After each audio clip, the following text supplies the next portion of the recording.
Assalamualaikum warahmatullahi wabarakatuh. Alhamdulillah, alamin. Allahumma sholli ala Muhammad wa ala ali Muhammad. Pemirsa Khilafah News dimanapun Anda berada, salam jumpa kembali bersama dengan saya Aziz Rahman di program Kabar Petang, edisi Selasa 6 Desember 2022. Insya Allah beberapa menit ke depan kami akan menemani Anda mencermati dan menelaah berita paling menarik dan paling populer hari ini bersama narasumber yang kompeten di bidangnya dan tentunya dari sudut pandang Islam. Baiklah pemirsa, inilah kabar petang selengkapnya.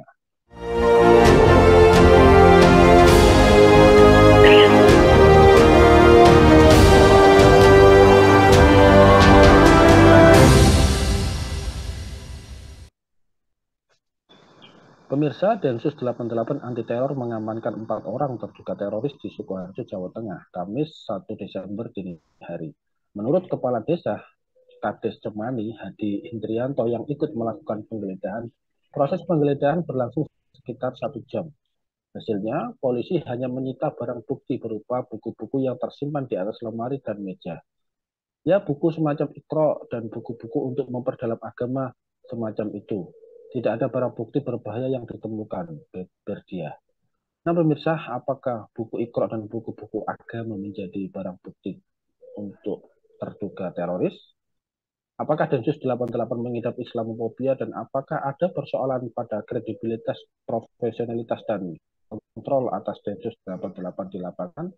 Pemirsa, untuk membahasnya kami telah terhubung dengan seorang praktisi hukum, Bung Riki Fatama Zaya. Kita sapa dulu beliau.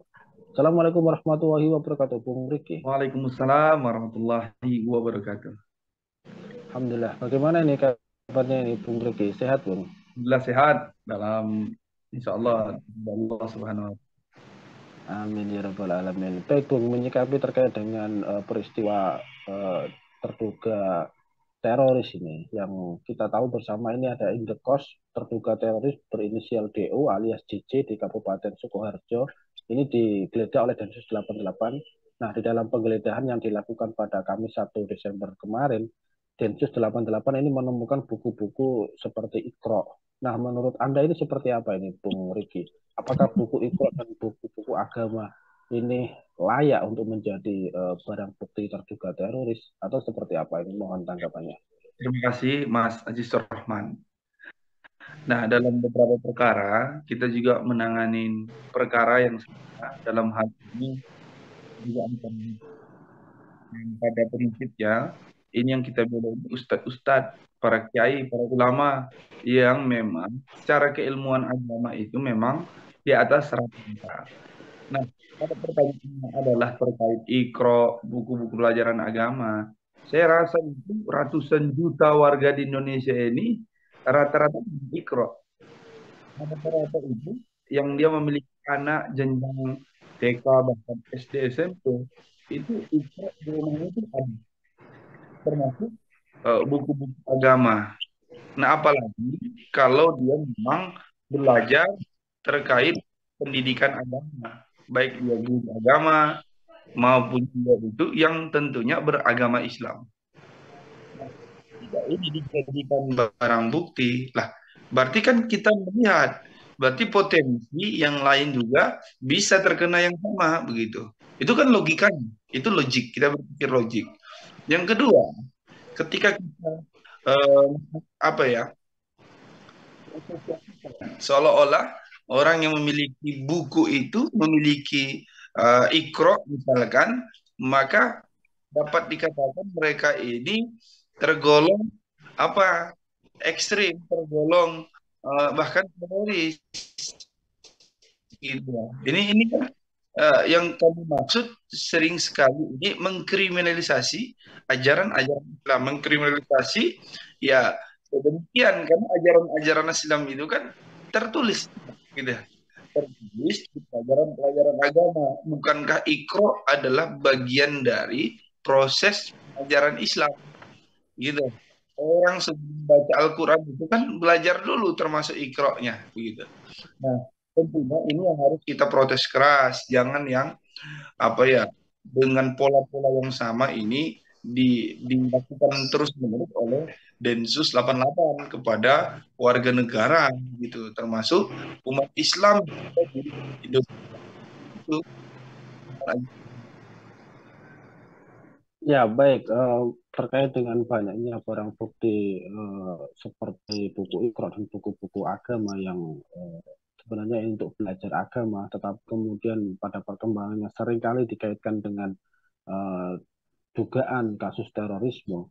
Kira-kira menurut Anda apa ini relevansi yang ingin apa namanya diusut ya, atau seperti apa ini? Mohon tanggapannya. Berarti Seperti kan, apa relevansi? berarti kan kita dapat membaca apa yang dilakukan oleh Densus 88 ini minim atau kita sebut sebagai nihil terkait pembuktian-pembuktian terkait apa kelengkapan barang-barang bukti kan begitu.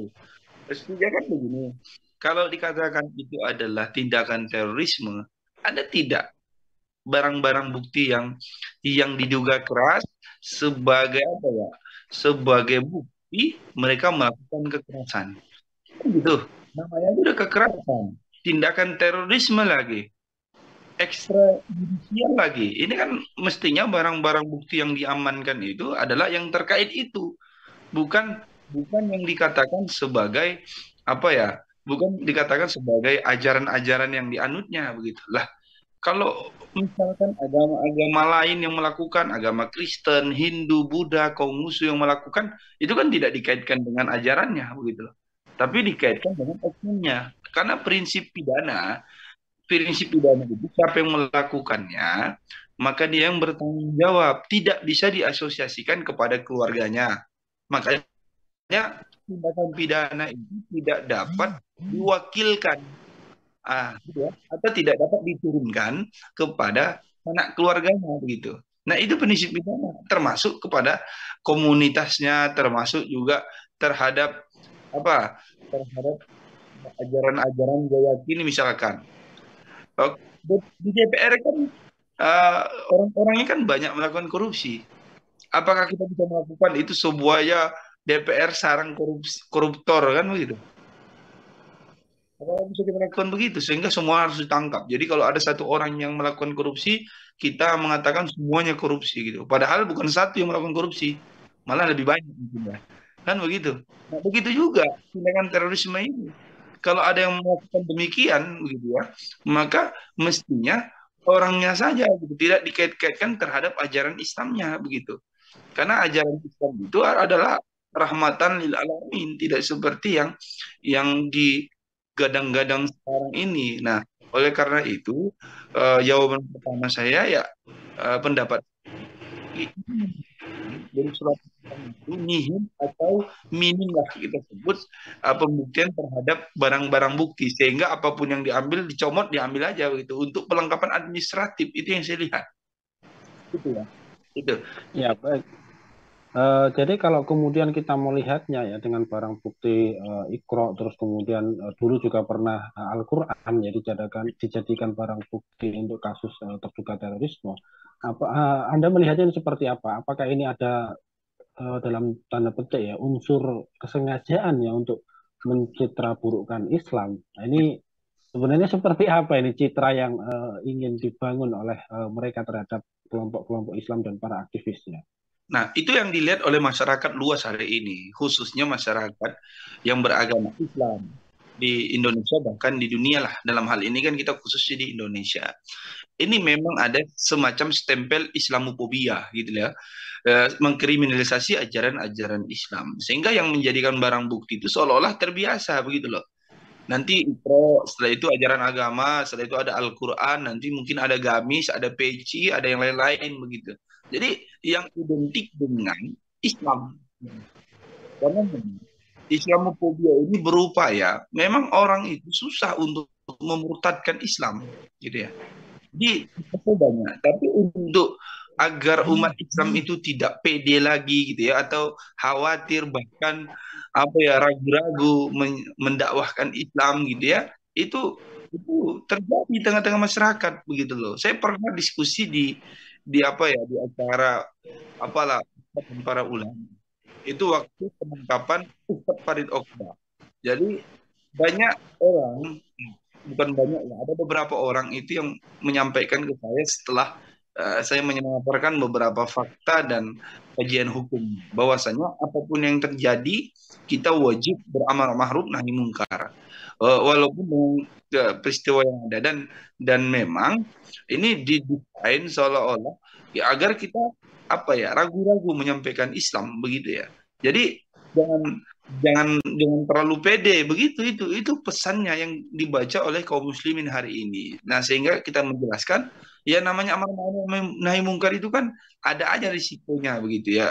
Kita sebagai praktisi hukum sering mengingatkan aparat termasuk Densus 88 ya kalian ini jangan merasa apalah super power begitu ya. Yang merasa super power kalian itu kan sebenarnya anggaran kalian itu kan dari pajak negara dan pajak itu diambil dari rakyat begitu. Jadi jangan melakukan rakyat dan rakyat di Indonesia ini mayoritas Islam. Nah, tapi ironinya ya yang sering dilabeli terorisme itu yang beragama Islam gitu. Ada barang-barang buktinya seperti yang jelaskan ada Iqra, ada Al-Qur'an, ada buku-buku agama begitu. Nah, ini kan mengindikasikan kuat kepada masyarakat, kalian jangan banyak buku lah. Kalian jangan pelajari lah kan itu. Nah, sehingga kesannya di masyarakat secara umum memang ini ada Islamofobia ke arah sana begitu. Nah, itu juga sebanding dengan misalkan program deradikalisasi, program-program yang lain begitu ya. Indonesia ini luar biasa. Indonesia ini majemuk begitu ya. Aman Indonesia ini karena apa? Karena diantaranya kaum muslimin itu mengamankan. Kalau di Indonesia yang seperti dikatakan intoleran dan lain sebagainya, Indonesia sih bikin nggak aman seperti inilah. Dikoreksi dalam apa kegiatan-kegiatan apa Densus 88 ini. Jadi kalau ditanyakan ada kecenderungan kemana ya ada kecenderungan dibaca oleh masyarakat umum luas hari ini adalah Islamofobia atau kriminalisasi terhadap ajaran-ajaran Islam. Dan ini satu informasi lagi. Sebenarnya Densus 88 ini harus ada dewan pengawas.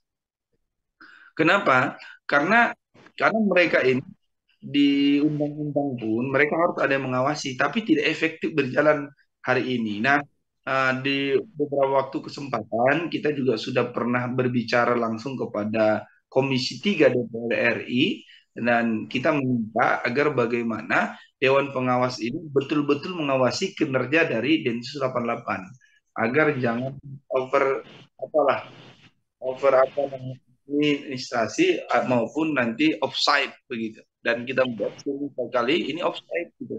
Dan alhamdulillah Komisi 3 ini ya berupaya keras untuk betul mengawasi ini dan membuat macam kepengurusan Dewan Pengawas. Nah ini kita tindak lanjuti dengan tim termasuk ketua timnya itu Bang Ismar dan ini juga sebagai ketua tim dalam hal pembelaan Ustadz Farid Okbar, Ustadz Zain Amizah, begitu ya, dan satu Ustadz lagi begitu. Nah ini membuktikan memang ada hal yang hal ganjil dalam proses dilakukan oleh Densus 88 dan tentunya membutuhkan dewan pengawas seperti itu.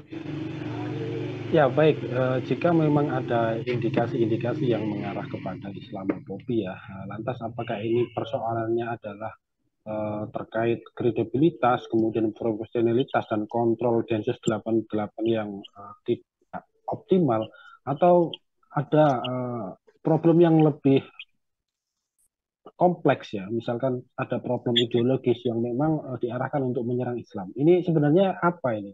Mohon penjelasan lebih detail. Pertama itu memang kompleks ya persoalan ini. Seperti yang saya sampaikan tadi, itu ustadz-ustadz yang kita bela hari ini seperti Ustadz Zain An-Najah, Ustadz Farid Okbar, Ustadz Anung Al-Hamad. Ini kan sebenarnya ustadz yang belajar agama dan mereka ini sangat besar kontribusinya kepada umat. Termasuk mereka ini mengajar gitu ya, ada kampus, ada sekolah SMA, ada MTS, Sanawiyah, demikian sederajat. Tapi dituduhkan sebagai terorisme gitu. Padahal keilmuan mereka itu luar biasa secara agama gitu. Nah, ini yang kita katakan memang yang pertama itu mental dari petugas di Densus 88. Yang mental yang mana mereka ini mungkin ya diajarkan terkait definisi terorisme radikalisme gitu. Jadi dari awal mental ini terpengaruh dari definisi terorisme atau radikalisme gitu. Nah, sampai detik ini belum clear secara detail apa yang disebut dengan terorisme dan radikalisme gitu. Kalau radikalisme yang dia ya kan ragu-ragu mereka menyebutkan gitu. Sebenarnya apa sih radikalisme dan terorisme ini? Gitu. Nah, radikalisme ini apa? Radikalisme adalah kegiatan yang mengakar. Ya kalau kegiatan yang mengakar sebagai kaum muslimin yang dia berakidahkan Islam yang wajib beramar ma'ruf nahi munkar, itu mesti bahkan wajib dalam Islam. Kalau dikatakan ini harus ada tindakan radikalisme gitu ya, harus diradikalisasi gitu lah. Kita itu senyum-senyum sendiri gitu. Orang-orang yang seolah-olah ingin menderadikalisasi yang katanya radikal gitu, justru mereka itu secara keilmuan tidak memadai gitu. Nah, jadi pertama itu adalah mental terkait memahami apa itu radikalisme dan terorisme. Itu harus dikelirkan. Nah, yang kedua, tentu dari kewenangan. Kewenangan itu yang tidak terkontrol, dikontrol gitu. Yang awalnya baik saja bisa jadi buruk. Apalagi dari awal ini sudah didesain itu untuk memukul gitu. Untuk memukul yang mereka anggap radikalisme dan terorisme gitu. Kalau dari definisi aja belum ada yang detail, berarti kan subjektif. Subjektif yang punya kewenangan siapa? Ya mereka dalam hal ini Densus 88. Sehingga dapat sekali nanti tangkap sana, setelah itu lakukan ini, lakukan itu. Bahkan pernah kejadian pada Muhammadiyah itu Bang Siono berapa tahun yang lalu itu ditembak saja begitu gitu. Protes begitu saja tiba-tiba baru ada jawaban sana sini sehingga agak redam sedikit setelah itu terjadi lagi gitu. Nah dalam hal itu pun demikian. Nah, yang namanya apa ya otoritas itu juga mesti punya batasan-batasan sehingga salah satu untuk membatasi mereka adalah pertama dari definisi radikalisme dan terorisme. Yang kedua mestinya ada dewan pengawas agar mereka mereka yang offside dalam melakukan tindakan mereka itu dapat dikontrol dan bahkan dapat dihukum, dipunishment agar mereka tidak melakukan hal yang sama lagi ke depannya. Dan tentunya ada kontrol yang sangat mendasar di masyarakat. Jadi masyarakat itu jangan terlalu apa? Jangan terlalu takut kepada mereka yang melakukan tindakan-tindakan yang apa tidak sesuai dengan prosedur harus diprotes begitu harus protes secara tegas. Ya, baik Bung. Terakhir, Bung Riki, melihat dan mencermati berbagai macam peristiwa kasus terorisme atau terduga terorisme, ini nasihat Anda kepada Densus 88 dan juga BNPT ini seperti apa? Karena kan kita juga sering kali melihat banyak aktivis-aktivis Islam, kemudian aktivis masjid, para ustadz yang di jadikan tersangka di dalam kasus terduga terorisme dengan barang bukti yang prematur atau bahkan hanya sekedar dugaan. Ini apa ini nasihat Anda kepada mereka ini? Yang pertama, ingat kewenangan Anda itu akan dipertanggungjawabkan di dunia dan di akhirat. Kita melihat banyak para penguasa, banyak mereka-mereka yang dulu berkuasa punya kewenangan itu akan menua, mereka akan pensiun dan juga akan kembali ke masyarakat. Kembali ke masyarakat, inilah bagaimana Anda mencitrakan Anda selagi masih memiliki kewenangan dan memiliki pangkat. Jadi Anda itu harus tahu bahwasanya Anda ini akan menua, akan pensiun dan akan kembali ke masyarakat. Jadi ketika Anda mengingat itu, maka Anda akan secara baik memperlakukan rakyat. Itu yang pertama. Yang kedua, ingat apa yang Anda lakukan di dunia ini ada balasannya di akhirat. Ketika Anda melakukan kezaliman, maka Anda akan mendapatkan kezaliman itu secara langsung ataupun ditunda, baik di dunia maupun di akhirat. Dan ingat bahwasanya doa orang-orang yang terzalimi, orang-orang yang dizolimi, itu sangat betul sangat sangat dikabulkan oleh Allah Subhanahu wa taala. Dan yang ketiga, bahwasanya ingat juga bahwasanya kalian ini dikontrol oleh masyarakat, dan bahwasanya amannya negeri ini itu tidak terlepas dari peran masyarakat dan khususnya yang beragama Islam. Mereka ini sangat-sangat menghargai hukum. Kami ini sangat-sangat taat terhadap aturan hukum yang ada. Jadi jangan jangan terus-terusan menghidupkan bahkan mengkriminalisasi orang-orang yang beragama Islam, terlebih-lebih ajaran. Karena di dalam Islam itu jelas mereka itu diwajibkan beramar ma'ruf nahi munkar. Insya Allah Allah memberikan hidayah kepada kalian semua dan kalian semua mau mengambil hidayah tersebut. Terima kasih. Ya baik, syukran wa jazakumullahu khairan kasihan kepada Bung Reki Fatamajaya yang telah sudi ya meluangkan waktunya hadir di kabar petang pada edisi kali ini. Insya Allah nanti kita ketemu lagi di lain waktu dan lain kesempatan. Semoga Anda dan keluarga sehat selalu dalam lindungan Allah Subhanahu wa taala. Assalamualaikum warahmatullahi wabarakatuh, Bung Reki. Warahmatullahi wabarakatuh. Makasih, Mas. Baik pemirsa, demikianlah kabar petang pada edisi kali ini. Semoga Anda mendapatkan banyak manfaat dari acara kami. Jangan lupa saksikan kami besok di jam dan channel yang sama. Dan jangan lupa juga like, comment, share, subscribe, serta klik tekan tombol loncengnya agar tidak ketinggalan update terbaru dari Khilafah News. Karena hanya di sinilah Anda akan mendapatkan informasi aktual terpopuler dan tentunya dari sudut pandang Islam. Akhirnya saya Aziz Rahman beserta seluruh kru yang bertugas undur diri. Wassalamualaikum warahmatullahi wabarakatuh. Assalamualaikum warahmatullahi wabarakatuh.